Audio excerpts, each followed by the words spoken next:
Fortuner's market has matured. Now listen me out on this. Fortuner Pakistan में introduce हुई थी back in 2014 के करीब. इन्होंने इसका प्रीवियस फेस लॉन्च किया था और आई रिमेंबर जब उन्होंने वो किया था तो उस टाइम इसकी कोई इतनी अच्छी सेल नहीं थी. फिर वो डाउन द लाइन इसमें TRD भी ले आए थे. वेल, जब ये वाली शेप लाए द करंट जेन, इसमें जाके फॉर्च्यूनर एक हॉट केक बन गया था. हॉट केक का मतलब ये है कि ये धड़ाधड़ निकला था और उस टाइम फॉरन हॉट केक नहीं बना था. जब 2.7 आई थी तब सेल ज़रा बेहतर होनी शुरू हुई इन 2016 आई गेस. हाँ, 2016 जब रेवो आया था.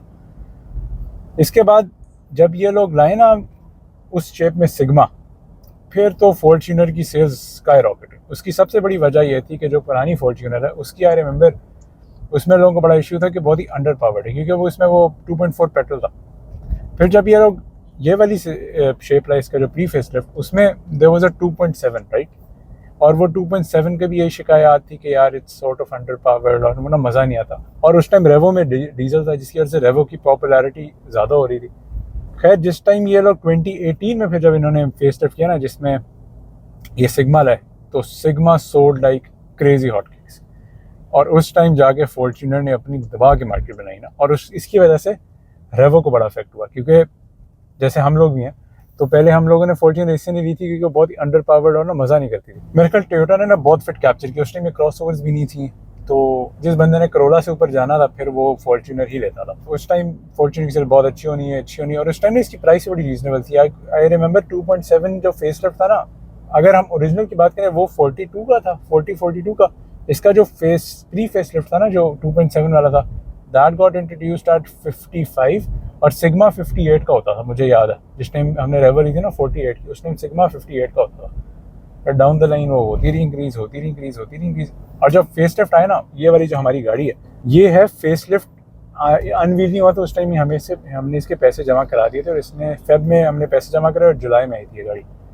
तो इसकी starting price was 9 million right. उस टाइम भी इस पर बहुत ज़्यादा वेटिंग पीरियड था, 8 महीने का वेटिंग पीरियड था. उससे पहले भी 6 महीने का होता था जिस टाइम सिग्मा आई थी. सिग्मा से पहले इस पर कोई खास इतना वेटिंग पीरियड नहीं था. मूविंग फॉरवर्ड उस टाइम भी इसकी मार्केट बहुत सॉलिड बनी रही. It was selling well. Toyota enjoyed its sales. इसके साल बाद टोयोटा ने एक और इम्प्रूवमेंट कर दी. इन 2022 उन्होंने इसमें इंट्रोड्यूस कर दिया. बाय द वे उस टाइम हमें ये पड़ी थी 9 million. After the taxes and everything it costed us 10 million. ठीक है, रजिस्ट्रेशन के बाद ना. टोयोटा ने अगले साल इसमें लेजेंडर लॉन्च किया और लेजेंडर में भी उन्होंने सिग्मा में इम्प्रूवमेंट कर दिया. सिग्मा में इन्होंने ये किया कि सिग्मा में they introduced dual zone climate control. इसमें सिंगल जोन है और उसके साथ साथ इन्होंने इंट्रोड्यूस किया पार्किंग सेंसर्स ना, और लेजेंडर कर दिया. जब लेजेंडर आया फिर सिग्मा की मार्केट हिलनी शुरू हुई क्योंकि पहले sigma was a big daddy. इसके बाद सिग्मा की थोड़ी मार्केट हिली और उसकी जो प्राइस थी वो इससे 10 लाख महंगा, अभी भी महंगा, उस टाइम भी महंगा था. और उस टाइम ना प्राइसेस बड़ी इंक्रीज होनी शुरू हो गई थी. उस टाइम सिग्मा 120 का हो गया था और लेजेंडर वाज 130. इसके साल बाद फिर से टोयोटा ने एक नया वर्जन लॉन्च कर दिया विच वाज GRS. वो अगेन उससे 10 लाख महंगा था और उस टाइम प्राइसेस इतनी क्रेजी हो गई थी कि इस टाइम जो GRS है आपको 2.5 का पड़ता है और रजिस्ट्रेशन के बाद है 2.15 का. ठीक है, और जो लेजेंडर है वो आपको 2.5 का पड़ता है रजिस्ट्रेशन के बाद और वैसे 195 का. और जो ये सिग्मा है ये है आपका इस टाइम है 185 रजिस्ट्रेशन का, 195 टू 2 का पड़ता है. और इसमें इस टाइम V वेरिएंट भी आता है विच इज़ 2.7. अच्छा, दरमियान में इन्होंने ये भी किया था कि V को सिर्फ इन्होंने रियर व्हील कर दिया था क्योंकि गाड़ी डिफ़ॉल्ट रियर व्हील है तो उसमें से ना ये इन्होंने 4 व्हील वाले बटन हटा दिया था तो it was only rear wheel drive car. खैर, इस टाइम इसमें एक G आता है. G is the low spec variant. वो तकरीबन 115 मिलियन का पड़ जाता है. उसके बाद एक V है 2.7, फिर V है 2.8 जिसमें हम बैठे हैं सिग्मा जो है, और इसके बाद आता है आपका टॉप ट्रिम.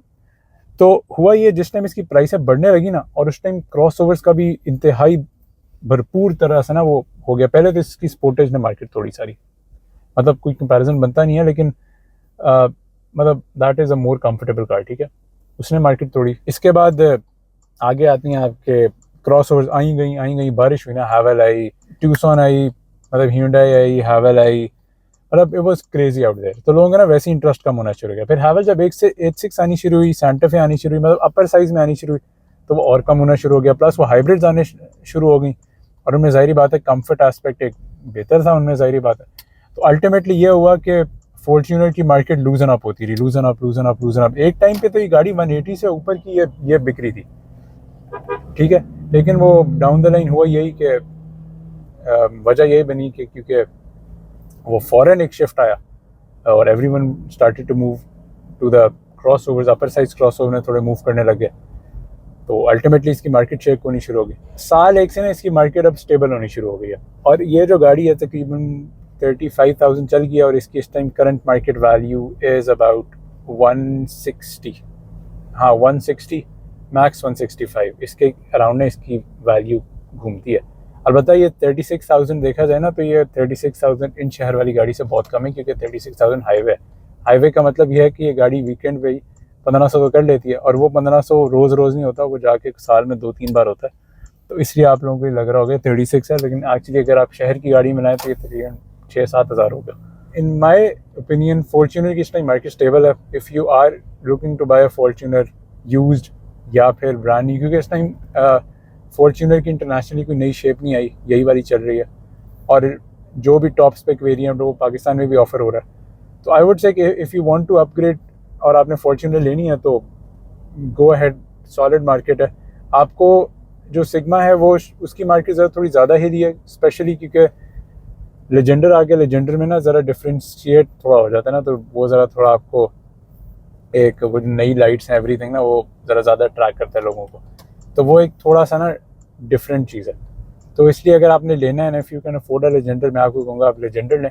GRS देख लें, GRS की वो मार्केट नहीं है सबसे अच्छी इस टाइम जो फॉर्च्यूनर से मार्केट चल रही है ना, अगर आपने लेनी है तो आप लेजेंडर लें।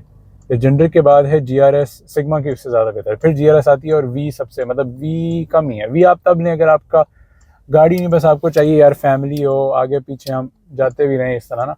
इस टाइम आपको जो लेजेंडर यूज्ड है वो तकरीबन 180-170 के करीब एक अच्छा लेजेंडर भी मिल जाएगा। तो अगर मुझसे पूछें, वैसे तो हमारे पास अल्हम्दुलिल्लाह ये है और हमारे कोई प्लान्स नहीं अपग्रेड करने के, बट अगर आप मुझसे पूछें कि अगर मैं if I was in a market for a Fortuner, तो पहले तो मैं आपको कहूँगा buy a brand new one. वो गाड़ी वैल्यू होल्ड करेगी, सारी बात है, डिप्रिसिएशन अब गाड़ियों पे हिट होती है। अगर आप लेंगे लेजेंडर 2-5 का, तो आपका 2 से ऊपर का मुश्किल ही है देखिए, वो हिट करेगा 5-1 लाख होती है डिप्रिसिएशन ना। उसके बाद अगर आप यूज्ड में जाएं तो यूज़ में आपको ये फ़ायदा, अगर आप गाड़ी लेते हैं तो आप उतने ही या उससे थोड़ा सा ऊपर प्रॉफिट रख के बेच भी सकते हैं गाड़ी ना, और चला भी लेंगे और उसमें आपको इतनी परेशानी भी नहीं होगी। तो that was my take on this.